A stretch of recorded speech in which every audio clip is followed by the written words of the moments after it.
فَكُلَا مِنْ حَيْثُ شِئْتُمَا، تم دونوں کو میں کہہ رہا ہوں پوری جنت تمہارے لیے میں نے حلال کر دی، جہاں سے کھاؤ چاہو کھاؤ پیو. وَلَا تَقْرَبَا هَذِهِ الشَّجَرَةَ، یہ والا جو درخت ہے کھانا تو دور کی بات، اس کے قریب بھی مت جانا، اس کے قریب بھی مت جانا. فَتَكُونَا مِنَ الظَّالِمِينَ، دونوں ظالمین میں سے ہو جاؤ گے. فوس شیطان آ گیا، اس نے کیسا ہوشیار ہے، چلو پہلے آدمی کو چھوڑ دیتا کہ کل سے میں اپنا کام ابھی تھوڑا ریسٹ کر لوں، ابھی تو دھمکیاں ومکیاں چلی ہیں، ذرا ایک ہفتہ ریسٹ کرتا ہوں، تھوڑا آرام کرتا ہوں، اس کے بعد پھر جو ہے کوشش کریں گے. ویژنری لوگ جو ہے نا وہ ریسٹ نہیں، چاہے اچھا ویژن ہو چاہے برا ویژن، اس سے پتہ چلتا ہے. اور شیطان اس میں کامیاب بھی ہوا. قرآن کہہ رہے اکثریت کہاں جائے گی؟ جہنم میں. شیطان نے جو کہا تھا نا کر کے دکھایا، لیکن بے وقوف یہ نہیں دیکھ رہا کہ میں بھی تو جا رہا ہوں ٹھیک ہے نا، یہ بے وقوفی ہے اس کی. اس نے کہا کوئی بات نہیں، ہم بھی جائیں گے، ان کو بھی لے کے مریں گے. تو اسی وقت سے شیطان نے کام اپنا شروع کر دیا. یہ جنت میں کیوں چلے گئے؟ قرآن کہتا ہے فَوَسْوَسَ لَهُمَا الشَّيْطَانُ، دونوں کو جا کے دل میں وسوسے ڈالنا شروع کیے شیطان نے، دل میں وسوسے. لِيُبْدِيَهُمَا وَقَالَ مَا نَهَاكُمَا رَبُّكُمَا عَنْ هَٰذِهِ الشَّجَرَةِ، ان کے دل میں جا کے خیالات ڈالے کہ دیکھو پوری جنت میں ہر چیز کھانے کی اللہ نے اجازت دے دی ہے، یہی والے پہ پابندی لگائی ہے، اس کا مطلب اس میں کچھ ایسی خاص چیز ہے جو دوسروں میں نہیں ہے. یہ انسان کی نیچر ہے کہ جس چیز سے روکا جائے نا، آپ تجربہ کر کے دیکھ لیں، گھر میں نا ایک الماری رکھیں اور ہر جو دراز ہوتی ہے نا اس میں کسی میں لاک نہ لگائیں، ایک میں لاک لگا دیں، اس میں کچھ بھی نہیں ہے، اس میں مری ہوئی چھپکلیاں ڈال دیں آپ. بے شک بچوں کو بولیں کہ اس کو نہیں کھولنا، بچے کسی کو نہیں کھولیں گے سوائے اسی کو کھولنے کی، ان کو ہوگا. وہ یہ شیطان وسوسے ڈالتا ہے، وہ نافرمانی کرواتا ہے. اب آدم علیہ الصلوۃ والسلام کے دل میں اور اما حوا ان کی زوجہ دونوں کے دل میں شیطان نے وسوسہ ڈالا اور کہنے لگا ما نہاکما ربکما عن ہذہ الشجرہ، دیکھو اس درخت میں کچھ تو ہے، اللہ چاہتا ہے کہ تمہیں جنت تو ملے لیکن وقتی، عارضی، موت تو ہے نا، وہ تو یہاں بھی مرو گے تم. تو لگتا ہے کہ اس درخت میں ایک چیز ہے کہ یہ درخت کھاتے ہی ہمیشہ زندگی، موت، یہ ایسی ویکسین لگ جائے گی یہ کورونا سے حفاظت کی ویکسین ہے، اور کورونا نہیں بلکہ یہ موت سے حفاظت کی کیا ہے؟ ویکسین ہے. یہ کھاتے ہی موت پروف ہو جاؤ گے. اور دوسری بات، فرشتے بن جاؤ گے جن کی ہزاروں سال عمریں ہوتی ہیں. یہ چکر ہے. قرآن کہتا ہے ایسے دل میں بار بار بار بار. اب پیغمبر جو ہے نا ان کے بارے میں پوری امت کا اجماع ہے، ان سے صریح نافرمانی نہیں ہوتی، البتہ یہ ضرور ہے کہ ان سے اجتہادی غلطی ہو جاتی ہے. تو علماء کہتے ہیں کہ آدم علیہ السلام کے دل میں خیال آیا اور اما ہوا کے کہ اللہ نے یہ والا درخت منع کیا ہے نا، تو یہی درخت وہاں بھی اگا ہوا ہے، وہاں بھی اگا ہوا ہے، تو وہاں سے کھا لیتے ہیں، کیونکہ اللہ نے تو حاضی ہی کہا تھا یہ والا. حالانکہ اللہ کی مراد یہ تھی کہ یہ کا مطلب پوری جنت میں کہیں بھی یہ والا درخت نہیں کھانا. تو آدم علیہ السلام نے تعویل کر لی، اما ہوا نے بھی، یہ والا کا ہے وہ والا تھوڑی کا ہے. اور شیطان وسوسے ڈال رہا ہے کہ کھا لو بھائی کھا لو بھائی. جا کے قرآن کہتا ہے فلما ذاق الشجرہ، کھانا تو دور کی بات، ابھی زبان پہ پھل کو رکھا اور چکھا ہی تھا، فوراً اللہ کی طرف سے پہلا عذاب کیا آیا، وطفقا بدت لہما سوآتہما، اللہ نے دونوں سے جنت کا لباس چھین لیا، دونوں برہنہ ہو گئے. وطفقا یخصفان علیہما من ورق الجنہ، اور شرم کی وجہ سے جلدی جلدی جنت کے درختوں کے پتوں کو اپنے اوپر ڈالنے لگے. دیکھو دونوں میاں بیوی تھے اور میاں بیوی کا آپس میں کوئی پردہ نہیں ہوتا، اس کے باوجود اس سے پتہ چلتا ہے کہ حیا کا تقاضا ہے کہ نارملی عام حالات میں میاں بیوی لباس کے اندر رہیں، ایک دوسرے کے سامنے اپنے سطر کو ظاہر مت کریں.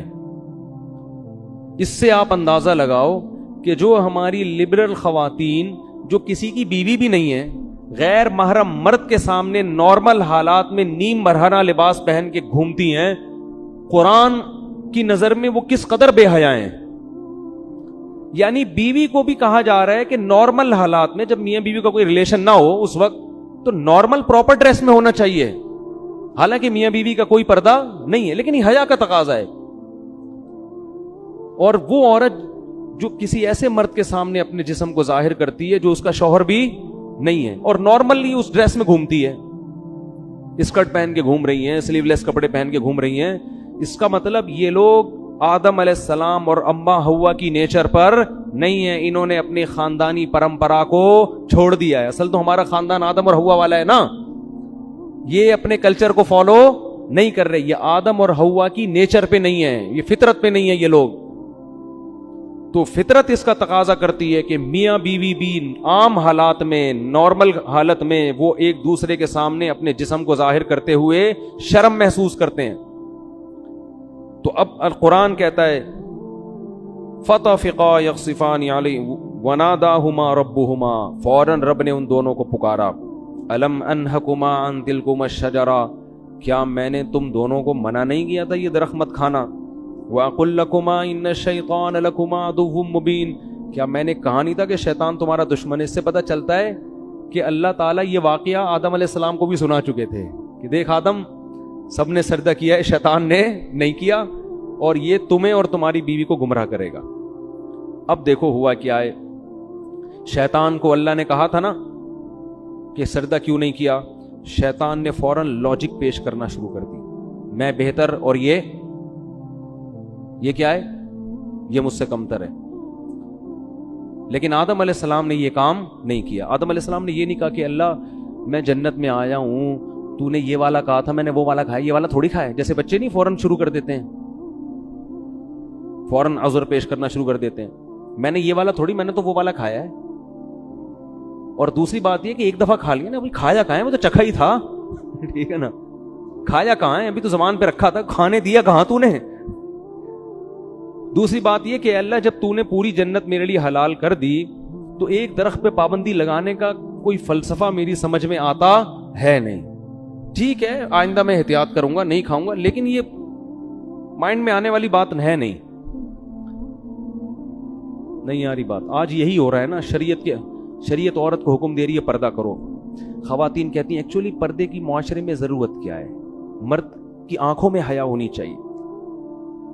یہ ان لوگوں کا کام ہے جن کے دلوں میں خدا کا خوف نہیں ہے, جیسے کہ شیطان کے دل میں نہیں تھا.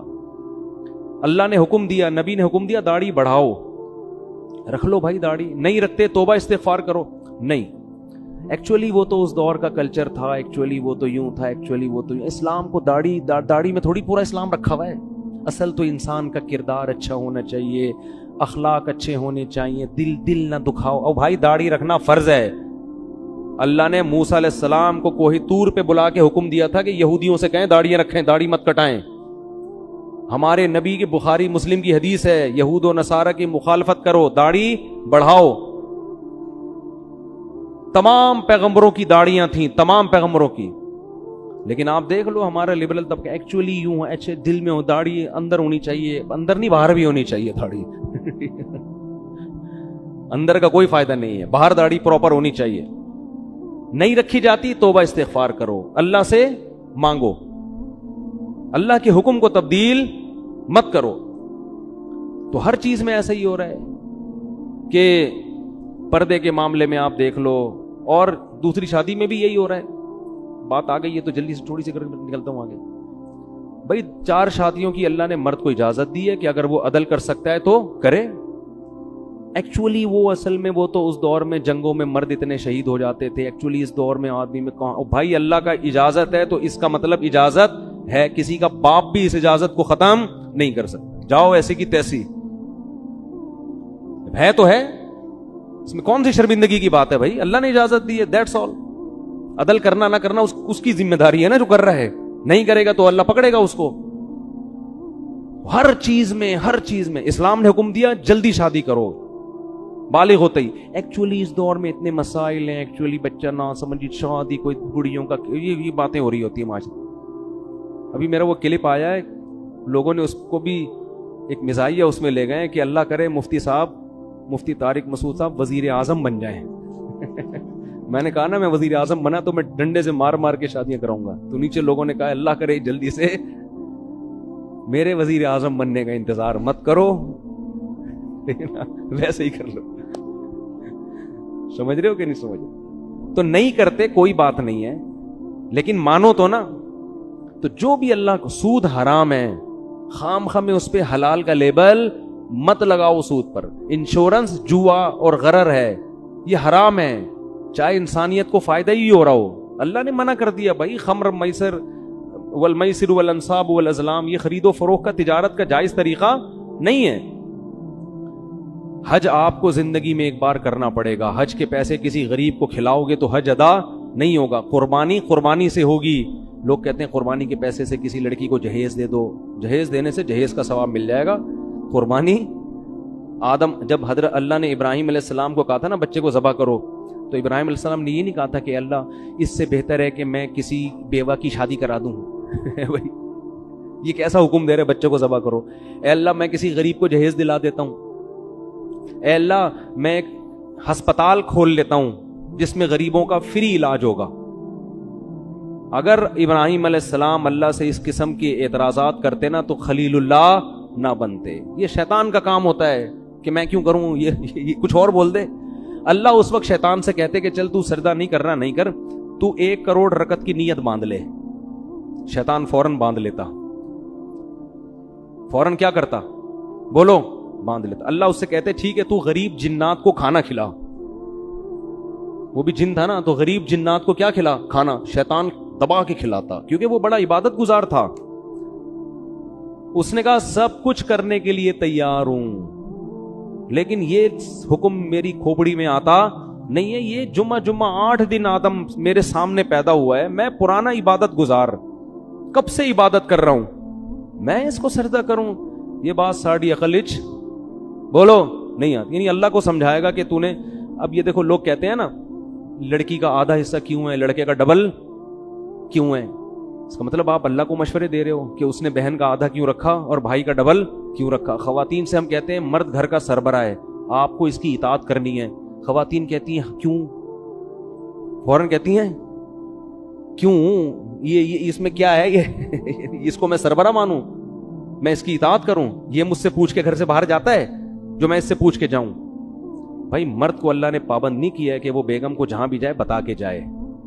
عورت کو پابند کیا ہے کہ جب وہ گھر سے نکلے گی میاں کو بولو بتا کے جائے گی. ہاں مرد بھی اگر بتا کے جاتا ہے تو ایک اچھا میاں کہلائے گا. وہ مارکیٹ میں جو آج کل شارٹ ہیں, اچھی بات ہے, اخلاق کا تقاضا ہے. جہاں جا رہے ہو بتا دو, کوئی غلط, کوئی بم پھاڑنے تھوڑی جا رہے ہو, کوئی چرس پینے تھوڑی جا رہے ہو, دوستوں میں جا رہے ہو, بتا دو بیگم میں ذرا بیٹھا ہوا ہوں. اخلاق کا تقاضا اور چیز. لیکن قانون کیا ہے کہ رخصتی عورت کی ہوتی ہے, آدمی کی نہیں ہوتی. وہ باؤنڈری ہے. لیکن آج کل سسٹم الٹ, آدمی کی ایسی کی تیسی ہو جاتی ہے. کم بخت 2 منٹ نہیں کہیں بیٹھ سکتا, لوکیشن پہ پتہ چل رہا ہوتا ہے کہاں بیٹھا ہوا اس وقت. پوری میپ پہ لوکیشن ڈالی ہوئی ہوتی ہے, اپنے بندے کا DNA ڈالا ہوا ہوتا ہے اس میں. تو لوگ پھر ڈپریشن میں آتے ہیں, یار گھر سے باہر کہیں آزادی ختم ہو گئی. تو اس کو اللہ نے پابند کیا ہے. ہاں پابند کا یہ مطلب نہیں کہ جیل خانے میں ڈال دیا, اب اس کو کہیں جانے ہی نہ دیں آپ, لیکن شوہر کو اعتماد میں لینا ضروری ہے. اب خواتین کہتی کیوں, ہم تو مرد کے برابر ہیں. بھئی اللہ نے نہیں بنایا آپ کو. للرجال علیہن درجہ, اللہ کہتے ہیں میں نے مرد کو عورت پر ایک درجہ فضیلت دی ہے. تو عقل مند عورت کہے گی بھئی اللہ نے اس میرے میاں کو میرا سربراہ بنا دیا, اے اللہ میں تیرے حکم پہ راضی ہوں. اگرچہ مجھے کھوپڑی میں آتا نہیں ہے, لیکن میں اس کو سر کا تاج بناؤں گی, اس کی خدمت کروں گی, اس کو عزت دوں گی, اس کو احترام دوں گی. عقل مند عورت یہ کرے گی کس کو خوش کرنے کے لیے, اللہ کو, کہ بھئی یہ بھی مر جائے گا ایک دن تو مجھے اللہ اس پہ کیا دے گا, اجر, کہ تو نے اپنے شوہر کو راضی رکھا تھا. اور اللہ نے میاں کو پابند بنا دیا کہ سارا خرچہ کس کے ذمے ہے, تمہارے ذمے. اب میاں بیوی کو سمجھا رہا ہوتا ہے ایکچولی آج کل مہنگائی کا دور ہے, ایکچولی تم بھی جاب کرو, دیکھو گھر مل کے ایسا نہیں ہوتا, یہ ٹوپی ڈرامے ہیں بھائی. جب اللہ نے کہہ دیا بما انفقوا من اموالہم, مہنگائی ہو یا سستائی ہو, گھر کا سارا خرچہ کس کے ذمے ہے, آدمی کے ذمے. تو اب اللہ کو مشورے دینے کی ضرورت بولو نا یار نہیں ہے. تو ہم سب ہیں شیطان ہی, ٹھیک ہے نا, جس طرح سے اسٹائل ہے نا ہمارا, بدنام شیطان کو کیا ہوا ہے. کام سارے ہمارے بھی وہی ہیں. تو شیطان نے کہا تھا نہیں میری کھوپڑی میں نہیں آ رہا. آدم کو اللہ نے کہا میں نے منع کیا تھا مت کھانا. تو آدم علیہ السلام نے یہ نہیں کہا ایکچولی اللہ مجھے اصل میں کنفیوژن ہو رہی تھی تھوڑی, یہ والا یا وہ والا. تو اصل میں وہ نا جیسے ہی اللہ نے کہا میں نے منع کیا تھا, آدم نے کہا ربنا ظلمنا انفسنا. دونوں مل کے دعا مانگنے لگے میاں بیوی, اے ہمارے رب ہم نے اپنی جان پہ ظلم کیا, کوئی عذر نہیں, غلطی ہو گئی. وَإِن لَّمْ تَغْفِرْ لَنَا, اب بھکاری بن کے مانگ رہے ہیں اللہ اب تیرے رحم و کرم پہ ہیں ہم, تو چاہے تو شیطان کی طرح ہمیں بھی دھتکار سکتا ہے ہمیشہ کے لیے, لیکن ہم تباہ ہو جائیں گے. ہم کیا ہو جائیں گے؟ برباد. ہم پہ طرز کھا اور ہمارے اس جرم کو معاف کر دے. اللہ کو یہ کلمات اتنے پسند آئے, قرآن کہتا ہے ثم اجتباہ ربہ فتاب علیہ وہدا. 3 احسان کی اللہ نے آدم پر. ایک اجتباہ, آدم کو کی دوبارہ ویسے ہی سلیکشن ہو گئی جیسے پہلے, جیسے کسی عہدے سے برطرف کر دیا جاتا ہے نا, ایسا جو صاحب کو نکال دیا فوراً وہ عہدہ کیا ہو گیا؟ بحال. تو اللہ کی نظر میں آدم کا جو مقام تھا نا اس غلطی سے پہلے, اللہ کہتے ہیں اجتباہ, وہ مقام میں نے آدم کو دوبارہ دے دیا. ثم اجتباہ ربہ فتاب علیہ. نمبر 2, گناہ بھی معاف کر دیا. صرف دنیاوی لحاظ سے جو عہدہ ملا تھا وہ واپس نہیں ملا, بلکہ جو غلطی تھی وہ بھی معاف. اور پھر ایک اور احسان یہ کیا, وہدا, آئندہ کے لیے ان کو یہ توفیق دی کہ سیدھے راستے پہ چلیں اور ایسی غلطی نہ کریں. یہ تگڑی توبہ کی علامت ہوتی ہے کہ دوبارہ گناہ سے انسان کی حفاظت. ایسا بنا دیا کہ اب غلطی پروف ہو گئے. کیا ہو گئے؟ اب نہیں ہوگی یہ غلطی, اب میں حفاظت کروں گا آپ کی توبہ مجھے اتنی پسند آئی ہے, اب آپ سے یہ غلطی میں نہیں ہونے دوں. شیطان وسوسے ڈالے گا, اب میں شیطان کی راہ میں رکاوٹ بنوں گا. بعض دفعہ ایسی خاندانی توبہ انسان کرتا ہے کہ اللہ پھر اس کو توفیق دیتے ہیں کہ وہ غلطی سے بچے, لیکن پھر بھی غلطی ہوتا ہے پھر بھی توبہ کرو. تو اس سے ہمیں پتہ چلتا ہے کہ بھائی ہم خطا کے پتلے ہیں, ہم سے ہو جائے گی تو ہم شیطان والے راستے پہ نہیں چلیں گے, توبہ کریں گے اللہ سے. جب اللہ نے آدم علیہ السلام کو یہ فرمایا تو اللہ نے فرمایا توبہ تو قبول ہے, لیکن اب آپ کو زمین پہ رہنا ہے. یہ تو ایک میں نے ریہرسل کروائی تھی, ٹھیک ہے نا, جنت دکھائی آپ کو کہ آپ کو اس کے لیے بنایا ہے, اور توبہ کی آپ نے. تو اب آپ اصل میں تو آپ کو دنیا کے لیے پیدا کیا ہے میں نے. اب آپ دنیا میں جاؤ گے اور آپ کی اولاد پیدا ہوگی, جو جنت میں مزے تھے وہ اب آپ کو نہیں ملیں گے. اور آپ جا کے یہ اعلان کر دیں اپنی آنے والی نسلوں میں کہ جو دوبارہ اس جنت میں جانا چاہتا ہے وہ اپنے آپ کو غلطیوں اور گناہوں سے بچا کے. اب یہ فری میں نہیں ملے گی, یہ محنت پہ ملے گی. ابھی تو میں نے آپ کو فری میں دے دی تھی, ٹھیک ہے نا, اب یہ جنت دوبارہ فری میں نہیں ملے گی. جزاء بما کانوا یعملون, جو عمل کرے گا اس کو ملے گی, اور جو عمل نہیں کرے گا وہ اس جنت سے محروم. پھر اللہ نے اس واقعہ سنانے کے بعد فرمایا یا بنی آدم لا یفتننکم الشیطان کما اخرج ابویکم من الجنہ. اے بنی آدم, اے انسانوں, دیکھو شیطان تمہیں اسی طرح ورغلا کے جنت سے محروم نہ کر دے جیسے اس نے تمہارے باپ آدم اور حوا کو نکلوایا جنت سے. سمجھ میں آ رہی ہے بات کہ نہیں آ رہی؟ اللہ ہمیں تنبیہ کر رہے ہیں کہ آدم کو تو جنت میں جاتے ہی پیچھے پڑ گیا تھا, تو تم بھی جب بالغ ہوتے ہو نا اور احکام کے مکلف ہوتے ہو, اسی وقت شیطان تمہارے پیچھے پڑ جاتا ہے. اور اللہ نے فرمایا انہ یراکم ہوا وقبیلہ من حیث لا ترونہم. شیطان اور اس کے شتونگڑے یہ تمہیں اس طرح سے دیکھ رہے ہیں کہ تم اس شیطان کو دیکھ نہیں سکتے, یہ تمہیں نظر نہیں آتا. اس میں اللہ نے جواب بھی دے دیا کہ ہو سکتا ہے یونیورسٹی کے کسی پروفیسر کو اعتراض ہو کہ وہ شیطان ہے کہاں, ہمیں تو نظر آ نہیں رہا. تو اللہ نے فرمایا کہ وہ تمہیں نظر نہیں آئے گا لیکن شیطان کو تم نظر آ رہے ہو. یہ ایک حقیقت ہے, ہر چیز سائنس ٹریس نہیں کر سکتی. شیطان مادی چیز نہیں ہے, اور سائنس کا جو ٹاپک ہے نا وہ مادی چیزوں پہ ہے. بہت سی اور اللہ نے ایسی مخلوق پیدا کی ہے جو ہمیں نظر نہیں آتی, وہ ہماری لیبارٹریوں میں ٹریس ہی نہیں ہو سکتی ہے. تو اللہ نے فرمایا انہ یراکم ہوا وقبیلہ, شیطان اور اس کے قبیلہ تمہیں جس طرح سے دیکھ رہا ہے تم اس کو بولو نہیں دیکھتے. اور اللہ نے آگے بس بھی آیت پڑھ کے اپنے بیان ختم کرتا ہوں. فرمایا انا جعلنا الشیاطین اولیاء للذین لا یؤمنون، ہم نے شیطان کو ان لوگوں کا دوست بنایا ہے جن کا آخرت پر ایمان کمزور ہوتا ہے۔ اگر جنت پر آخرت پر ایمان مضبوط ہو، اس کا استحضار ہو، تو شیطان کا وار پھر آسان نہیں ہوتا۔ تو اس سے پتہ چلتا ہے کہ شیطان کے شر سے بچنے کے لیے یہ ضروری ہے کہ موت کا، قبر کا، آخرت کا استحضار کیا جائے، بار بار سوچا جائے کہ ایک دن آئے گا، ہمیں اللہ کے سامنے حساب دینا ہے۔ اور اسی سورہ اعراف میں اللہ نے فرمایا کہ جو لوگ آخرت کو بھول کے بیٹھے ہوئے ہیں نا، الیوم ننساہم کما نسوا لقاء یومہم ھذا، آج کے دن ہم ان کو ایسے ہی بھول جائیں گے جیسے یہ دنیا میں حساب کتاب کے دن کو بھول گئے تھے۔ پھینک دیں گے ہم ان کو آگ میں اور بھول جائیں گے ہم، کیونکہ انہوں نے دنیا میں حساب کتاب کو یہ بھول گئے تھے۔ تو اس سے پتہ چلتا ہے بھائی کہ ہمیں حساب و کتاب کے دن کو بار بار یاد رکھنا ہے، گھروں میں اس کا تذکرہ کیا کریں، دوستوں میں تذکرہ کیا کریں، بھائی ایک دن حساب و کتاب کا آنے والا ہے۔ پیغمبروں کو اللہ عدالت کے کٹہرے میں کھڑا کرے گا، ہم اور آپ کس کھیت کی مولی ہیں بھائی؟ تو بار بار جب اس کا استحضار ہوگا نا بھائی، حساب کتاب، یہ آپ کو موٹیویٹ بھی کرے گا اور غموں سے نجات بھی دے گا۔ کسی نے آپ پہ ظلم کیا، پیسے لے کے بھاگ گیا، اب وہ میرے انگوٹھے جو ہوتے ہیں وہ سبزی والے کے جو انگوٹھے میں لے کے بیٹھا ہوا تھا، مجھے تسلی کس سے ہوئی؟ بھائی ایک دن حساب و کتاب کا آنے والا، مل جائیں گے آخرت میں وہ سبزی والا، بولو ملے گا۔ میں بولوں گا بیٹا کہاں ہے، پیسے نکال۔ اب پیسے تو نہیں ہوں گے، اپنی نمازیں دے دے مجھے، ٹھیک ہے نا، میرے گناہ اپنے اوپر لاد لے۔ تو یہ حساب و کتاب، کوئی بھی کسی پہ ظلم کر رہا ہے، اللہ کہتے ہیں لا تحسبن اللہ غافلا عما یعمل الظالمون، ظالمین جو کچھ کر رہے ہیں اللہ کو اس سے غافل مت سمجھو، انما یؤخرہم لیوم تشخص فیہ الابصار، اللہ ایسے دن کے لیے مہلت دے رہا ہے جس میں آنکھیں کھلی کی کھلی رہ جائیں گی۔ حکومت بھی ظلم کرتی ہے، کیوں؟ حکومت کہتی ہے ہم سے کون پوچھے گا، ہم پہ، ہمارے خلاف کون کیس کرے گا؟ ابھی دیکھو نا وہ جو دھرنے میں مارم پیٹی ہو رہی ہے، ٹھیک ہے دونوں طرف سے غلطی ہو رہی ہے، لیکن اس غلطی کا ذمہ دار کون ہے؟ حکومت۔ کہ آپ نے ایک ایگریمنٹ کیا، معاہدہ کیا، اور آپ اس معاہدے سے پیچھے ہٹ گئے۔ تو جو البادی ہے نا، جو پہل کرنے والا ہوتا ہے نا، اصل ذمہ دار کون ہوتا ہے؟ وہ ہوتا ہے۔ تو آپ نے ایگریمنٹ کیا کیوں تھا اس وقت؟